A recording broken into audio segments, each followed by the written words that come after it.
سپہر کے 3 بجے ہیں۔ السلام علیکم، یہ ریڈیو پاکستان ہے۔ عبد القدیر سے خبریں سنیے۔ اہم خبروں کا خلاصہ۔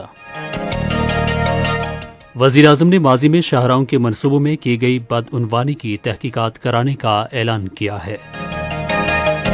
صدر مملکت نے کہا ہے کہ مؤثر مقامی حکومت کا نظام اختیارات کی نچلی سطح تک منتقلی اور جمہوری استحکام یقینی بنانا ہے۔ حکومت نے جمعے سے ان 8 شہروں میں پابندیاں نرم کرنے کا فیصلہ کیا ہے جہاں 15 سال اور اس سے زائد عمر کی 40% آبادی نے کورونا وائرس کے خلاف ویکسین لگوائی ہے۔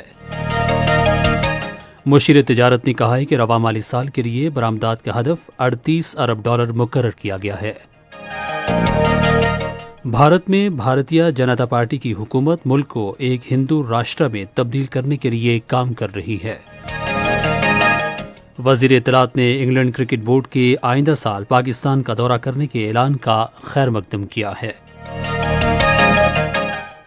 اور ممتاز گلوکارہ نسیم بیگم کی آج 85ویں برسی منائی جا رہی ہے۔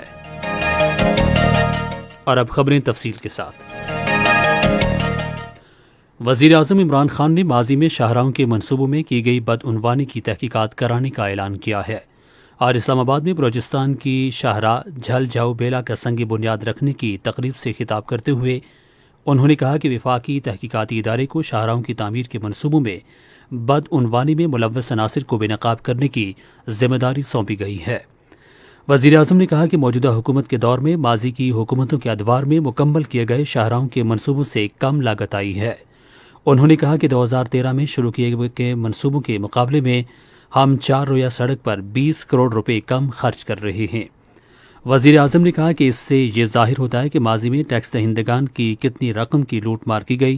انہوں نے تحقیقات منظر عام پر لانے کی یقین دہانی کرائی۔ عمران خان نے پاکستان کو مضبوط بنانے کے لیے یکساں ترقی یقینی بنانے کے پختہ عزم کا اعادہ کیا۔ انہوں نے کہا کہ ہم پسماندہ علاقوں کو ترقی یافتہ علاقوں کے برابر لانے کے لیے ان پر پوری توجہ مرکوز کر رہے ہیں۔ وزیر اعظم نے خصوصاً بلوچستان میں رابطہ شاہراہیں بہتر بنانے پر زور دیتے ہوئے کہا کہ یہ صوبے اور پاکستان کی ترقی کے لیے ناگزیر ہیں۔ مواصلات کے وزیر مراد سعید نے اظہار خیال کرتے ہوئے کہا کہ جھل جھاؤ بیلا شاہراہ کی تعمیر وزیر اعظم عمران خان کے پسماندہ علاقوں کی ترقی کے عزم کا حصہ ہے۔ انہوں نے کہا کہ بلوچستان میں شاہراہوں کے منصوبوں کی تیزی سے مکمل کیا جا رہا ہے۔ بلوچستان کے وزیر اعلیٰ میر جہاں کمال خان نے کہا کہ بلوچستان کی ترقی کے لیے وفاقی اور صوبائی حکومتیں مل کر کام کر رہی ہیں۔ صدر مملکت ڈاکٹر عارف علوی نے کہا ہے کہ مؤثر مقامی حکومت کا نظام اختیارات کی نچلی سطح تک منتقلی اور جمہوری استحکام یقینی بنانا ہے۔ اسلام آباد میں آج مقامی حکومت کے مستقبل کے بارے میں قومی کانفرنس سے خطاب کرتے ہوئے صدر نے کہا کہ ہر سیاسی جماعت عوام سے رابطہ اور ان کی خدمت کرنے کا سیاسی جذبہ رکھتی ہے۔ صدر مملکت نے کہا کہ اختیارات کی نچلی سطح پر منتقلی کے علاوہ مقامی حکومت کا نظام وسائل کی تقسیم کو یقینی بنانے اور انتظامی اختیارات کی مرکزیت کو ختم کرنے میں بھی معاون ثابت ہوتا ہے۔ انہوں نے کہا کہ آئندہ کے آئین کے تحت مؤثر مقامی حکومتوں کا قیام صوبوں کی ذمہ داری ہے۔ National command and operation centre کا اجلاس منصوبہ بندی اور ترقی کے وزیر اسد عمر کی زیر صدارت آج اسلام آباد میں ہوا، جس میں لوگوں کے کورونا وائرس سے بچاؤ کے لیے ویکسین لگوانے کے تناسب کی بنیاد پر شہروں میں پابندیاں عائد کرنے کا فیصلہ کیا گیا ہے۔ بعد میں صحافیوں کو بریفنگ دیتے ہوئے منصوبہ بندی کے وزیر نے کہا کہ ان 8 شہروں میں پابندیاں نرم کرنے کا فیصلہ کیا گیا ہے جہاں 15 سال اور اس سے زائد عمر کی 40% آبادی نے کورونا وائرس کے خلاف ویکسین لگوائی ہے۔ ان شہروں میں سکردو، گلگت، مظفر آباد، میرپور، اسلام آباد، کوئٹہ، پشاور اور راولپنڈی شامل ہیں۔ اسد عمر نے کہا کہ اب ان شہروں میں 4 دیواری کے اندر 300 افراد اور کھلے مقامات پر 1000 افراد کے اجتماعات کی اجازت دی جا رہی ہے۔ اس کے علاوہ ان شہروں میں ویکسین کی دونوں خوراکیں لگوانے والے لوگوں کے لیے مزارات اور سینما ہال بھی کھولے جا رہے ہیں۔ انہوں نے کہا کہ ان شہروں میں 4 دیواری کے اندر ہوٹلز اور شادی ہال بھی پورا ہفتہ کھلے رہیں گے۔ دوسرے شہروں میں رواں ماہ کی 15 تاریخ تک پابندیاں برقرار رہیں گی۔ اس موقع پر قومی صحت کے معاون خصوصی ڈاکٹر فیصل سلطان نے کہا کہ ویکسین لگانے کا عمل کامیابی سے جاری ہے۔ انہوں نے کہا کہ ملک بھر میں کورونا وبا کے خلاف مجموعی طور پر 12% آبادی نے ویکسین لگوائی ہے۔ ڈاکٹر فیصل سلطان نے کہا کہ تعلیمی شعبے کو بلا تعطل فعال بنانے کے لیے اب 12 سال اور اس سے زائد عمر کے افراد کے لیے بھی ویکسین لگوانے کا عمل شروع کر دیا گیا ہے۔ سائنس اور ٹیکنالوجی کے وزیر نے الیکٹرانک ووٹنگ مشین کے استعمال کے ذریعے آزادانہ، منصفانہ اور شفاف انتخابات یقینی بنانے کے لیے حکومت کے عزم کا اعادہ کیا ہے۔ آج اسلام آباد میں مقامی حکومت کے مستقبل کے بارے میں ایک قومی کانفرنس سے خطاب کرتے ہوئے انہوں نے اس بات پر زور دیا کہ عوام کے مسائل نچلی سطح پر حل کرنے کے لیے مقامی حکومتوں کا ایک مؤثر اور پائیدار نظام انتہائی اہم ہے۔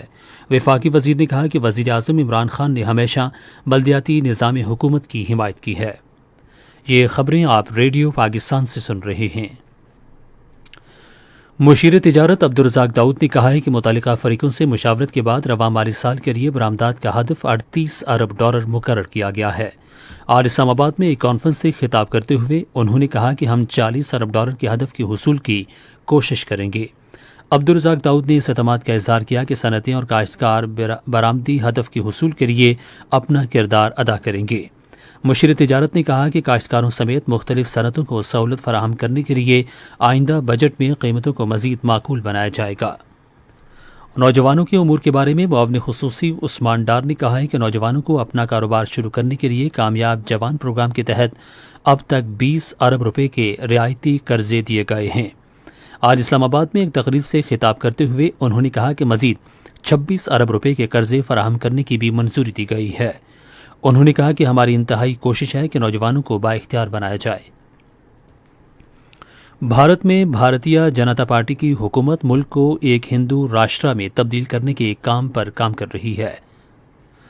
آج کشمیر میڈیا سروس کی جاری ایک رپورٹ میں کہا گیا کہ مودی ایک انتہا پسند ہندو تنظیم راشٹریہ سوائم سیوک سنگھ کا رکن ہے جو ناظری نظریہ کی پیروکار ہے۔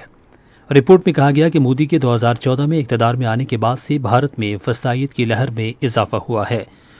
مودی ہندو بالادستی پر مبنی RSS کے فسطائی فلسفے کی پیروی کر رہا ہے اور RSS کا حمایت یافتہ ہندوتوا نظریہ بھارت میں مرکزی سیاست کا حصہ بن گیا ہے۔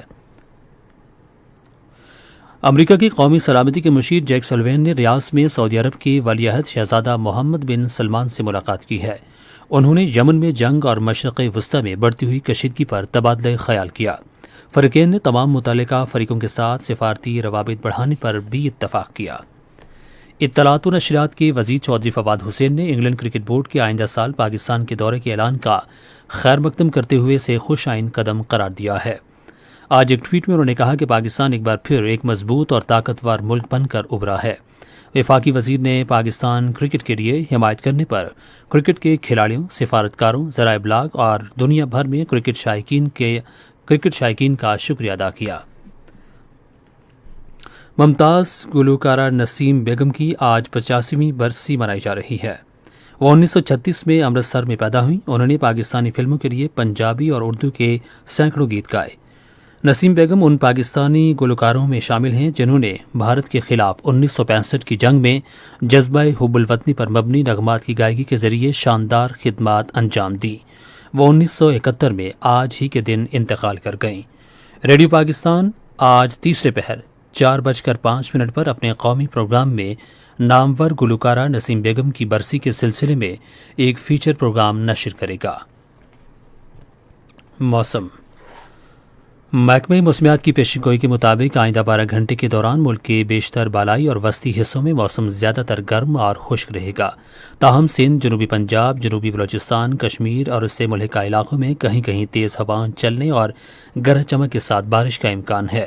آج ریکارڈ کیا گیا بعض شہروں کا درجہ حرارت: Islamabad 34 degree centigrade, Lahore, Peshawar اور کوئٹہ 35، کراچی 38، کوئٹہ اور مظفر آباد 32 اور مری میں 22 ڈگری سینٹی گریڈ رہا۔